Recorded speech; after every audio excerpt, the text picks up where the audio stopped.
Hi, my lovely friend.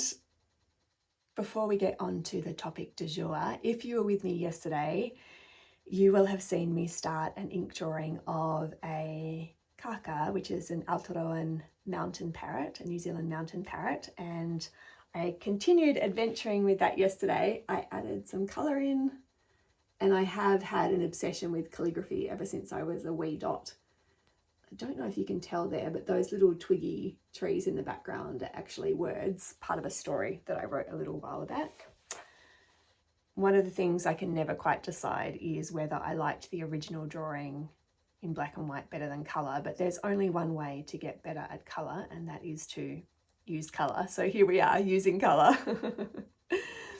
I was talking yesterday about moving at a human pace and how we have a velocity problem in our day-to-day life where our brains are being trained to sprint through ideas and situations that were meant to be walked through.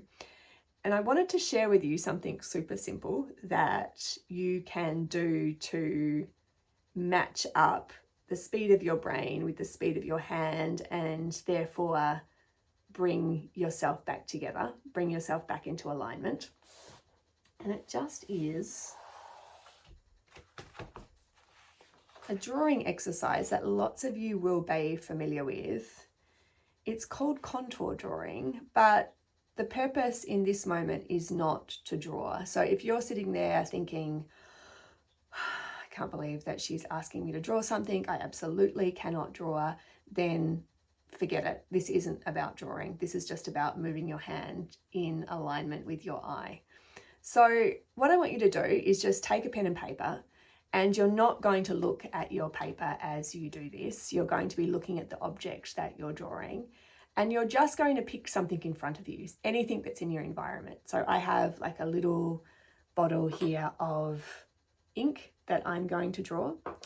And what you do is you trace around the outer edges with your eye. So you're tracing around the outer edges of the object as if you were a little ant walking over the outside edge.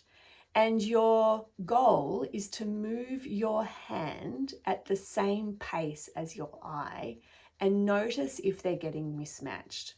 So you can do that in a couple of different ways.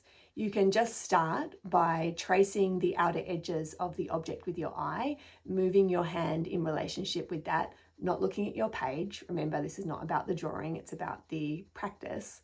And then move into two different ways of doing that same exercise. So you can do it really fast and you can do it really slow, and just notice which one meets you where you're at. So if you have internal anxious energy, if you want, or an internal propulsive energy that's moving faster than your body is able to carry you, you might start with doing the exercise a little faster and then bring it down to a slower pace. Or if you're feeling a little foggy headed and you need to actually raise the energy a little bit to feel like inspiration can flow, then you can do it in reverse. You can start by actually drawing slower and invite yourself to move faster as a way of meeting the energy where it's at and then transporting yourself to a different place. But I find this to be a really powerful exercise in becoming aware of how it is my brain and energetic self might be moving through the world, and how that could be out of step with the actual reality of what I'm able to assimilate and take in. So try it out. Pick something in front of you. It can be anything. It is not about what it is that you produce. Start by tracing your eye over the outside of the object and seeing if you can move your hand at the same pace as your eye, and then switch between doing that fast and doing it slow. You give yourself like 30 seconds to do each of the little rounds and just see where that takes you. So you're allowing yourself to be moved essentially and starting in a different place to where it is that you end up. Have a go and see where it leaves you.